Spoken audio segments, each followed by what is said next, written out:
Kinabukasan ng umaga, nagtungo si Noah sa isang tahimik na maliit na diner na nakatago sa Red Street. Umaasa siyang masilayan ang isang street singer na may reputasyon na sa buong bayan. Pagpasok niya, pumili siya ng bakanting upuan at tahimik na naupo, hindi naghahatak ng pansin habang dahan-daang sinusuri ang paligid. Maya-maya, may isang babaeng may kulay cotton candy pink na buhok ang lumapit at nagsimulang kumanta para sa mga kainan. Habang umaalingaw-ngaw ang kanyang boses sa loob ng diner, agad siyang nakilala ni Noah. Siya si Alice, ang street singer na matagal na niyang naririnig sa mga usapan. Habang nakikinig siya, napagtanto niyang maganda ang boses ni Alice, kahit hindi pa perpekto ang kanyang teknik. May talento siya, ngunit mahaba pa ang lalakbayin. Gayunpaman, isang bagay ang malinaw, ibinubuhos niya ang buong puso niya sa bawat nota at bawat linya. Hindi lang ito libangan para sa kanya, ito ang paraan niya para mabuhay at umasenso. Biglang nagbago ang atmosphere sa diner nang pasukin ito ng tatlong mukhang magagaspang na lalaki. Maingay silang sumigaw at agad inagaw ang atensyon ng lahat.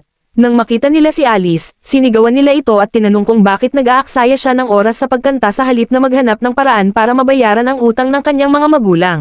Nanginginig si Alice habang papalapit ang mga lalaki. Mahina niyang sinabi na wala pa siyang pera, ngunit ginagawa niya ang lahat ng makakaya niya. Wala lang talaga siyang maibigay. Nagpalitan ng madidilim ng ngiti ang mga lalaki at nagsimulang magbitaw ng mga bastos at nakakainsultong mungkahi kung paano pa raw siya makakabayad. Napuno ng bulungan at disgusto ang buong lugar, ngunit walang sino mang nangahas na tumayo. Lahat ay nanatiling nakatulala at walang magawa. Nang muntik nang lumala ang sitwasyon, biglang tumayo si Noah. Maayos at kalmado, lumapit siya at pinaalalahanan ang mga lalaki na mahigpit na ipinagbabawal ng batas ng imperyo ang pagpilit sa isang bata na magbayad ng utang ng magulang. Tinuwanan lang siya ng mga lalaki at inakalang isa lamang siyang mayamang binata na walang alam sa totoong mundo. Isa sa kanila ang humawak sa kwelyo ni Noah at sinubukang suntukin siya, isang malaking pagkakamali. Ginamit ni Noah ang kapangyarihan ng kanyang Leviathan sword at nagpakawalan ng napakalakas na pressure na yumanig sa buong diner.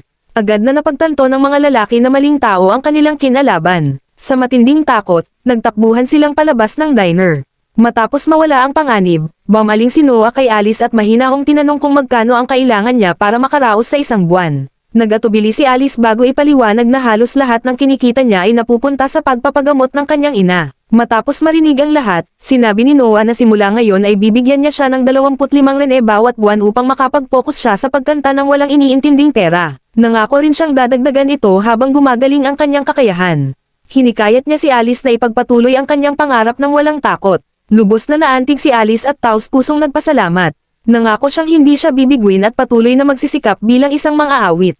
Pagkatapos, bumalik si Noah sa palasyo at laking gulat niya nang makita ang parehong tatlong tulisan na nakaluhod sa harap ng tarangkahan, nakababa ang ulo at desperadong humihingi ng tawad. Sa isang tingin lang, alam ni Noah kung ano ang nangyari, nalaman na nila kung sino siya talaga. Sa halip na asikasuhin sila mismo, mahinahong inutusan niya ang mga katulong na paalisin ang mga ito, at ipinaalala na ang prinsipe ay hindi basta-basta pwedeng makaharap ng sinuman kapag gusto nila. Di nagtagal, dumating ang nakatatandang kapatid na si Henry at sumang-ayon na tama ang desisyon ni Noah. Ang pagpapahintulot sa mga taong iyon na makaharap ang royalty ay makakabawas lamang sa dangal ng korona. Sa loob, ipinaliwanag ni Noah na hindi lang ito tungkol sa kanyang pride. Kung inisip ng mga lalaki na galit siya at umiiwas sila dahil sa takot, lalo na kay Alice, ang ganitong kinalabasan ay perpekto sa kanya. Maingat na nakinig si Henry at tunay na humanga. Para sa isang batang tulad ni Noah, nakikita na niya ang ilang hakbang sa hinaharap. Inamin niya na karamihan sa kanilang mga kapatid ay hindi maipapakita ang ganitong antas ng foresight, at ang pagkaalam na iyon ay nagbigay sa kanya ng pagmamalaki. Tinanong ni Henry ang tungkol sa Leviathan sword, nagtataka kung totoo ang mga bulong-bulungan na na-master ito ni Noah. Kinumpirma ni Noah at pinuri ang payo ni Henry noon.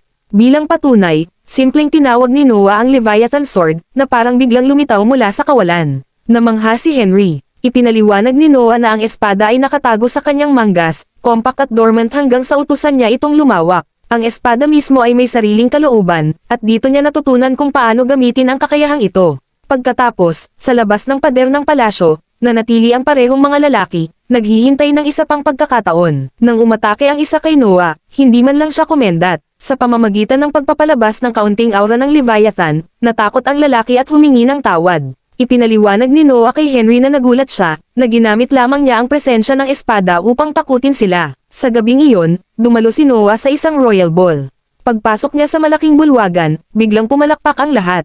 Napansin ng isang maharlikang lalaki na si Raydok ang sandata sa baywang ni Noah. Kinumpirma ni Noah na ito nga ang Leviathan Sword, na personal na ipinagkaloob ng Crown Prince. Tahimik ang bulwagan sa pagkabigla. Kilala ang Leviathan bilang isa sa pinakamapanganib na relikya ng kaharian.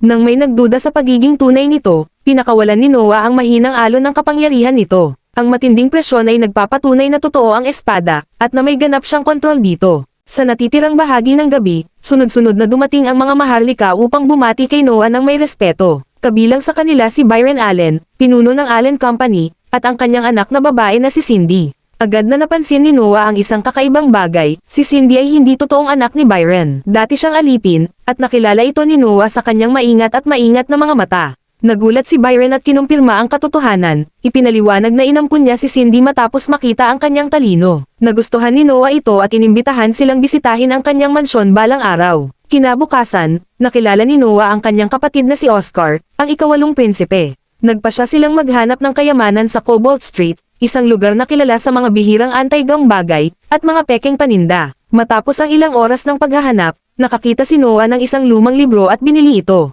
Namangha si Oscar. Ito ang Grimoire of Andrea, isang maalamat na aklat ng salamangkero. Inamin ni Noah na binili niya ito dahil sa tuwing hinahawakan niya, tumataas ang kanyang wind stat. Dahil sa kuryosidad, ipinadala ni Noah ang kapangyarihan ng Leviathan sa libro. Bigla itong nag-activate, at napalaya ang nakapirming kaluluwa ng isang maalamat na salamangkero. Habang nagpanik si Oscar, kalmado itong hinati ni Noah sa isang iglap lamang. Tumalon ang kanyang wind skill sa SS rank. Pagkatapos nito, isang dealer ng anti-gang bagay na si Alan ang nagbigay kay Noah ng isang misteryosong singsing na sinasabing pinipili ang kanyang master. Nang isuot ni Noah ito, agad siyang nakilala ng singsing at nag-transform ito sa isang makapangyarihang armor. Ipinilit ni Oscar na bayaran ito bilang regalo. Pagkaraan, isang panibagong pag-atake ang agad na napigilan ng automatic defense ng singsing. Sa gabing iyon, bumalik si Noah sa diner upang panoorin si Alice na kumanta. Nang guluhin ng dalawang lasing ang kanyang pagtatanghal, pinabagsak ni Noah ang mga ito sa isang hampas lamang. Nakahubad na halos ang kanilang mga pantalon habang nagmamadali silang umalis, puno ng kahihiyan. Matapos hamupa ang gulo, nilapitan ni Noah ang may-ari ng lugar at sinabi na huwag nang papasukin muli ang mga basurang tulad nila. Napabuntong hininga na lamang ang may-ari at malungkot na sinabi na ang mga lasing na gaya nila ang siyang nagpapanatiling buhay sa negosyo. Naunawaan ito ni Noah. At nang walang pag-aalinlangan, binili niya ang diner, sinabing walang utang si Alice sa kanya, ang kailangan lang ay ipagpatuloy ang pagkanta at pangarapin ang kanyang layunin. Umupo si Noah, nakikinig ng payapa habang pinupuno ng tinig ni Alice ang buong silid. Ito ang katapusan ng episode 2, at kung nagustuhan mo ang recap na ito, maaari bang humingi ng like at pasupport na rin ang ating munting channel. Maraming salamat!